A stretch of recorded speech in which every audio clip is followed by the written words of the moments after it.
दिल्ली आजाद हो चुकी थी और 11 मई से 31 मई 1857 तक दिल्ली की क्रांति की खबर बिजली की तरह सारे देश में फैल गई। पर दूसरे शहरों के क्रांतिकारी नेता ये निश्चय नहीं कर पाए कि वो अपने यहाँ तुरंत क्रांति शुरू कर दें या 31 मई तक इंतजार करें। फिर भी ये लपटें तो क्रांति की लपटें थीं, बगावत की लपटें फैली तो फैलती चली गईं।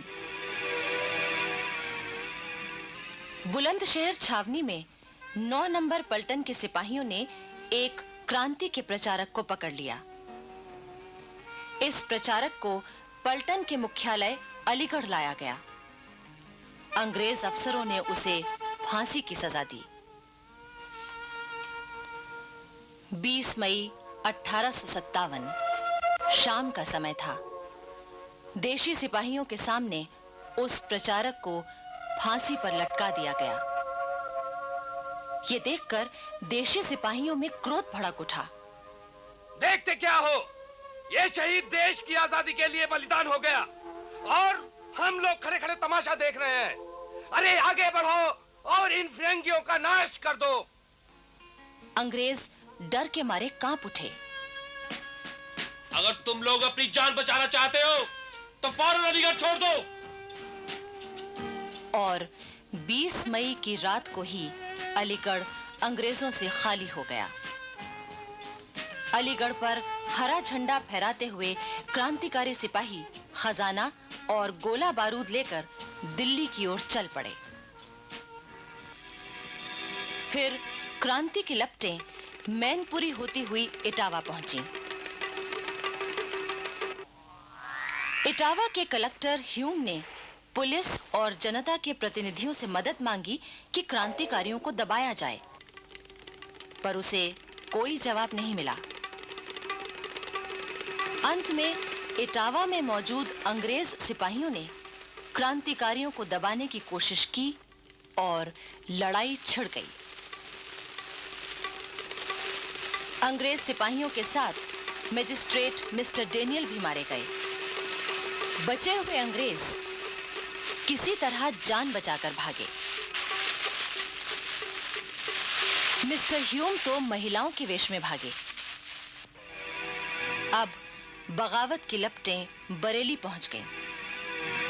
यहां क्रांति की योजना बना रहे थे नवाब खान बहादुर खां।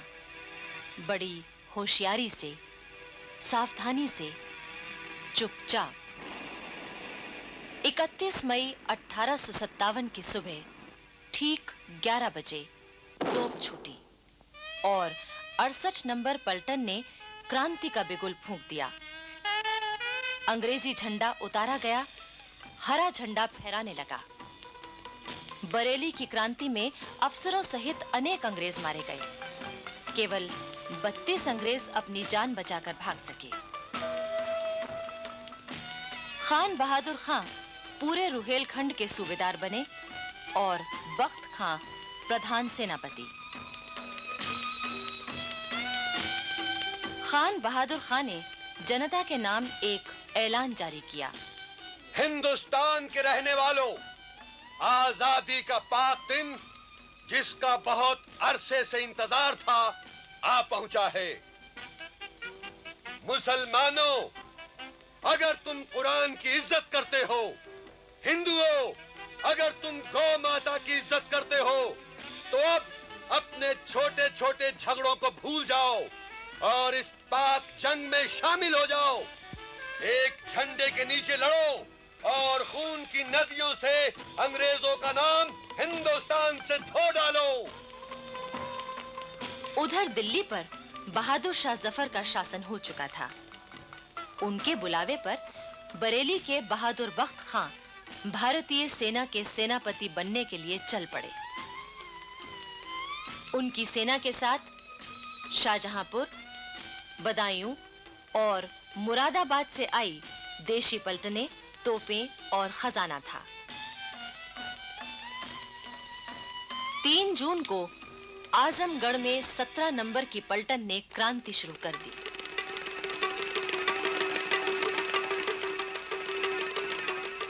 लेकिन उन्होंने अंग्रेजों को मारा नहीं, बल्कि उनके वहां से चले जाने का बंदोबस्त करके इमारतों, खजानों और गोला बारूद पर कब्जा कर लिया।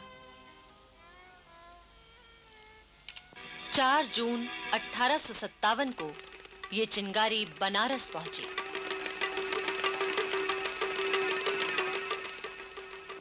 अंग्रेज अफसरों ने तय किया कि देशी सिपाहियों से उनके हथियार रखवा लिए जाएं।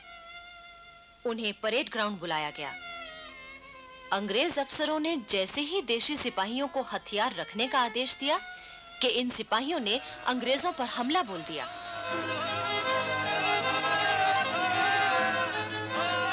अंग्रेजों ने सिख पलटन को मुकाबले के लिए आगे किया, लेकिन मुकाबला तो दूर, वो अपने भाइयों से गले मिलने लगे। जब मुकाबला ही नहीं तो लड़ाई कैसी? अंग्रेजों को शांतिपूर्वक बनारस से जाने दिया गया। इलाहाबाद तो पास ही था। ये लपटें वहां भी पहुंच गईं। इलाहाबाद के किले में गोला बारूद और हथियारों का बहुत बड़ा भंडार, 6 नंबर की देशी पलटन और मुट्ठी भर अंग्रेज सिपाही थे। देशी सिपाही क्रांति के लिए तैयार थे, पर उन्होंने बड़ी चालाकी से अंग्रेजों को बहकावे में रखा। हम तो आपके साथ हैं हुजूर। हुजूर, हमें दिल्ली भेज दीजिए, हम बाकियों के टुकड़े टुकड़े कर देंगे। 6 जून 1857 की सुबह एक बार फिर अंग्रेज अपनी तसल्ली के लिए देशी सिपाहियों से मिले। पर भरोसा कीजिए हुजूर। भरोसा तो कीजिए आप। भरोसा तो कीजिए ना हुजूर हम पर आप। उन्होंने बड़े स्नेह से अंग्रेजों को गले लगाया। उसी रात जब अंग्रेज खाना खा रहे थे कि अचानक बिगुल की आवाज गूंज उठी। अंग्रेज घबरा उठे। इस वक्त ये बिगुल की आवाज कैसी? बैरकों से सिपाही अपने हथियार लेकर निकल पड़े। चारों ओर भगदड़ मच गई। इलाहाबाद में क्रांति शुरू हो चुकी थी। बहुत से अंग्रेज मारे गए, उनके बंगले जल गए। 7 जून 1857 इलाहाबाद कोतवाली पर हरा झंडा फहराने लगा। शहर में हरे झंडे का जुलूस देखने लायक था। जनता में इतना उत्साह आ गया कि छोटे-छोटे बच्चे भी हरे झंडे का जुलूस निकालने लगे। क्रांतिकारियों ने कैदियों को जेल से मुक्त कर दिया। सरकारी खजाने पर भी उनका अधिकार हो गया। रेल और तार व्यवस्था ठप पड़ गई। रेलवे स्टेशन पर क्रांतिकारियों का पहरा था। इलाहाबाद के स्वाधीन होते ही आसपास के गांवों में भी हरा झंडा फहरा उठा। अंग्रेजों के बनाए जमींदार हटा दिए गए और उनकी जगह पुराने खानदानी जमींदार फिर आ गए। अंग्रेज इतिहासकार मानते हैं कि उस समय इलाहाबाद में कोई भी ऐसा न था जो उनके खिलाफ न हो गया हो। बच्चे-बच्चे में क्रांति की भावना जाग चुकी थी। लेकिन इलाहाबाद किले पर अभी तक क्रांतिकारियों का कब्जा न हो सका था, क्योंकि वहां मौजूद कुछ भारतीय सिपाही अंग्रेजों की मदद कर रहे थे। आखिर प्रमुख लोगों ने मिलकर मौलवी लियाकत अली को शासन का कामकाज संभालने के लिए इलाहाबाद का सूबेदार बनाया। मौलवी लियाकत अली बहुत नेक इंसान थे।